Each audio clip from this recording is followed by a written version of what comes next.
Here we are, close to the wrap-up of Season 3 of the Death Dhamma podcast. What a good time to take stock of what our wise teachers have shared with us around their own experiences of clinging and aversion. Hi, it's Margaret Maloney, and welcome to Season 3 of the Death Dhamma podcast. I'm so glad you're here, and I'm so appreciative that you are part of my community. And yet, I seek not to be attached to the idea of the podcast or even to the idea of our community. And that's our topic this season: attachment, clinging, and aversion. What happens when we really want something? What happens when we really don't want something? And what does it do to our suffering and dissatisfaction? Let's dive in and find out a little bit more with today's episode.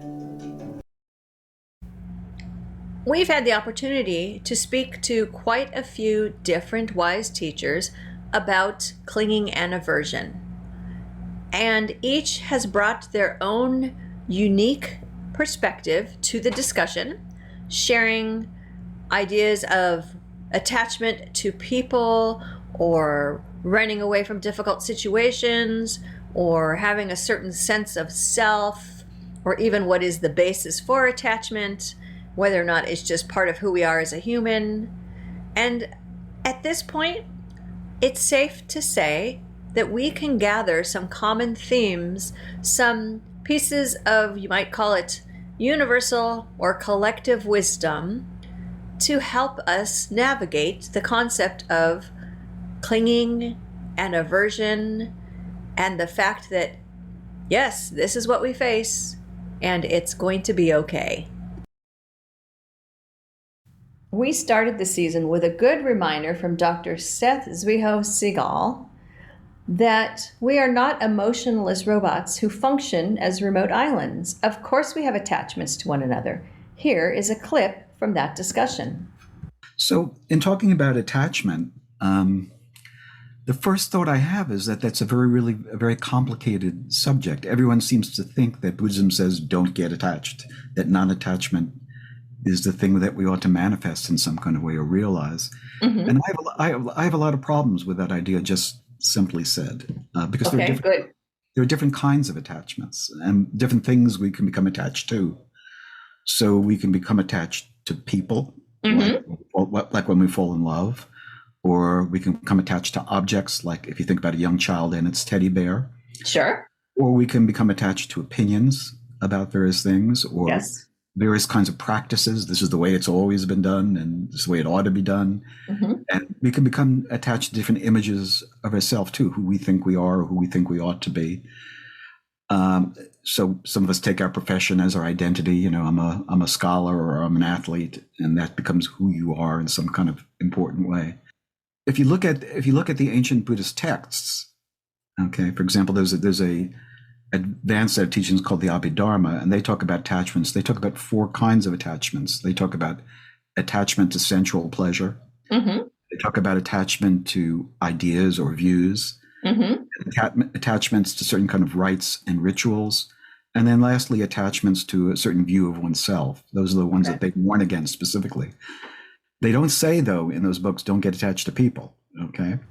Seth makes the valid point that we need people in our lives in order to progress on the path. I just want to say that I have a vision of what it means to flourish as a human being. Okay.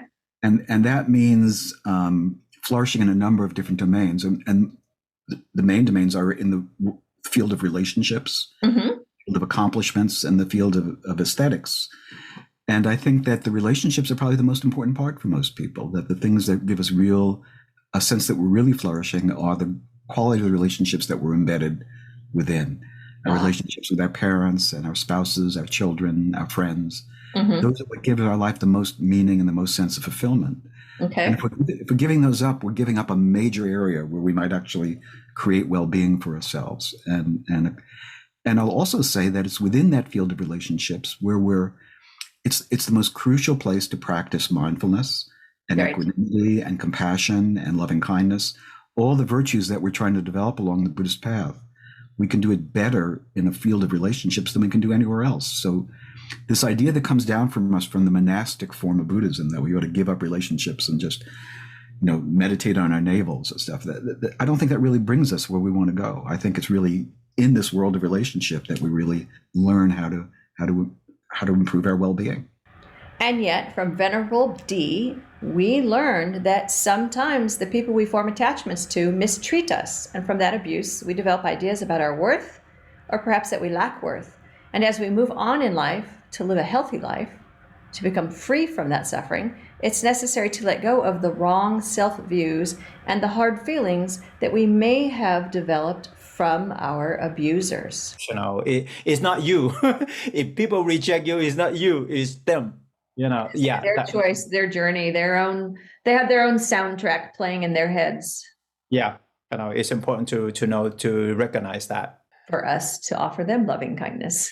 Yes. Oh, definitely. I practice loving kindness on a daily basis. I hope this help people out there, no matter what you're going through, just remember you're not alone and practice loving kindness and compassion for yourself. These thoughts that we have about ourselves, whether they come from abuse or not, they become our guidelines, or as Mary Stancavage said, our operating system. We form this idea of who we are, and we use that to make decisions, and eventually hanging on to these notions may no longer serve us. Mary, the archaeologist, we let go of, kind of, but a piece of her has always lived on, and she has come back. The rebirth, I'll call it a rebirth. She has been reborn. That might be a silly way to say it. She's come back in a way that you can participate without maybe attaching to what you felt when you were, first an archaeologist. Is that true? Yeah, exactly. I started it originally because I really enjoy it. I find it fascinating and interesting, and that's why I'm still doing it. And it's no longer attached to my persona. I don't have this view of I need to have this in my life in order for people to like me. For me, I've learned when I'm really uncomfortable, that's when I have to drop below the story, like dropping below the idea of cool, and say, what is fueling that? What's just really dive down, keep asking, what's this? What's this? What's this? That inquiry that takes you down and, gets below the surface. That's what I find most helpful, because a lot of times it has nothing to do with the story. It's underneath. But is attachment bad? Just like Seth, Dave Smith warns us to be careful about saying bad attachment, or thinking it's bad. I think that it's easy to, attachment gets a bit of a bad reputation, and we can suffer a lot around things. We're attached to things, and we lose the things we're attached to, and I think it's part of the deal, right? So I think one of the first things that I would say is to be careful that we don't think that we want to be non-attached. And Dave introduces us to the concept of lobha, or greed. It is greed that can make attachment problematic, greed that causes us to cling and suffer. That's right. Now, the interesting thing, if you look at the history, where the Buddha, the term that he uses for this is upadana, which means to cling. Clinging and grasping comes from this Pali word upadana, which means more than just that. And so in the Vedic tradition, in the Upanishads, they had these sacrificial fires, which were called upadanas. Okay. And so what the Buddha says is that you want these fires to go out, the fires of greed, hatred, and confusion to go out. But upadana has a double meaning. It means to cling and to grasp, but it also means to fuel. So in what ways are we clinging and grasping and being greedy? But in what ways are we throwing gasoline, or are we stoking our own fires of greed, hatred, or confusion, or greed in this sense, right? So how do we, so we can be clear about like, what are things, maybe like doom scrolling on the internet is stoking fires, or looking at shit to buy on Amazon is still, so there's a lot of things that we do that fuel it. And so if you want to be happy and you want to be content and you want to be liberated in this world, you want your fires to go out. So So you need to stop putting gas and logs on the fires, Mm-hmm. which is a really easy concept. Like no one's going to have my 10-year-old kid could understand this. This is not this whole idea of having a fire and putting the fire out, which is why I think the Buddha uses these metaphors, is they're very basic. Yes. They're not esoteric, they're not mystical, they're very practical that way. And at this point, perhaps it is no surprise that Dave introduces us or reminds us of kindness and patience towards ourselves and others. We need a metta practice. That inner voice. Yeah. Not good enough. Right. Not trying hard enough. So I think if you can address those are two big ones. And also too, it's like metta everywhere. It has been for a long time. But my experience was when people come into my program or I meet people and I ask them about their metta practice, most people say they don't have one. Okay. I very, very, very rarely do I encounter a practitioner who has a robust, regular practice of kindness for themselves. Okay. And so if you do those two things right out of the gate, I think in little as 90 or 100 days, you can really turn the table on that whole thing. So if there's a sense of kindness, a sense of ease, kindness towards myself, then the whole doing it right or doing it wrong thing, that just kind of starts to fall away. And if we change the paradigm there, then you can go, if you can get over those two hurdles, you can really do all kinds of amazing things. Now, I'm sure you're recognizing a trend here, and that is that a big part of our discussions on attachment this season really come down to some key concepts. Number one, we will have attachment. Number two, we are not bad human beings or bad Buddhists because of this, although it is the root of our suffering, but it's what we're working on. Three, we can think of it as evolutionary. So I want you to consider what Bill Belanger says. Why is this still happening to us? It's interesting. I think that's a deep question. I think it's on an individual level and like a social, cultural level. Mm-hmm. But to me, I think it's just the nature of what it is to be a human. It just seems so hardwired into our physiology. So one of the things that has been interesting for me, I mentioned before we started recording that I have a newborn. Mm-hmm. So being with him, it's been this interesting teaching on this reactivity and the suffering. And I'm already kind of thinking about it a little bit differently. Mm-hmm. But again, this idea that we're reactive to the events that happen in our lives and we try to move towards what we like and move away from what we don't like. For my newborn infant, that's a perfectly appropriate response. That's exactly what he should be doing, right? So that this fussiness of his diaper is wet or he's hungry or he's too cold or he's too warm, that's letting us know that he needs attention and is basically helping him to live. If he didn't have that deep level of reactivity, he'd be in big trouble pretty quickly. So I think the way that I'm looking at it now is that this is just part of being a human. It's probably just part of being a mammal in general, just any animal, that it's really it's a survival level instinct first. Okay. And we're not really hardwired to just be content and happy all the time, because that's not going to encourage us to go, take care of our needs or mate or get food. It's more of this dissatisfaction kind of drives our behavior rather.